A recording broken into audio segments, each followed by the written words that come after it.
என்னுடைய வேலண்டைன்ஸ் டே எப்படி போச்சுன்னு நானும் உங்ககிட்ட ஷேர் பண்ணணும் இல்லையா? வாங்க 10 வருஷமாக நானும் செலிப்ரேட் பண்ணிகிட்ருக்கேன். 10 வருஷத்தில் 10,000 கிஃப்ட் கொடுத்து எனக்கு செலிப்ரேட் பண்ணியிருக்கோம். அந்த மாதிரி இருக்கும் எங்களுடைய வேலண்டைன்ஸ் டே. உங்களுக்கும் இதெல்லாம் பார்க்கணுன்னு ஆசையாக இருந்தால் வாங்க வீடியோ ஃபுல்லாக பாருங்கள். நான் சொல்கிறேன் என்ன கிஃப்ட் கொடுத்தாங்க அப்படின்னு சொல்லி. வாங்கிட்டு வந்த யானை பொம்மையை வெளியே வைக்கலாம் அப்படின்னு தான் வாங்கிட்டு வந்தது. அதை வந்து டெம்ப்ரவரியாக பூஜை அறைகிட்ட வைக்கலாம் அப்படின்னு சொல்லிட்டு நானும் பாப்பா அதை டிஸ்ஹேண்டில் பண்ணிகிட்டு இருந்தோம். அப்புறமா காலையில் சாட்டர்டே மார்னிங் பார்த்திங்கன்னா நலங்கு மாவுக்கு ஜல்லடை பிடிக்கவே இல்லை.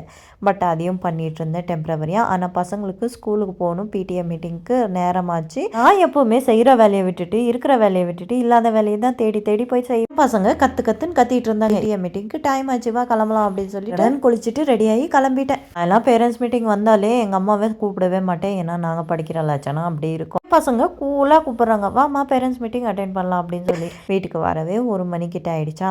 வந்த உடனே நெக்ஸ்ட் டே சிவராத்திரி. அதோடைய க்ளீனிங் எல்லாம் பண்ணிகிட்டு இருந்தேன்னா இதெல்லாம் முடிக்கவே எனக்கு வந்து 9 மணிக்கிட்ட ஆகிடுச்சு. இந்த வேலண்டைன்ஸ் டேக்கு என்ன கிஃப்ட் கொடுத்தாங்கன்னு லாங் வீடியோவில் ஷேர் பண்ணியிருக்கேன். வேணும்னா செக் அவுட் பண்ணி பாருங்கள்.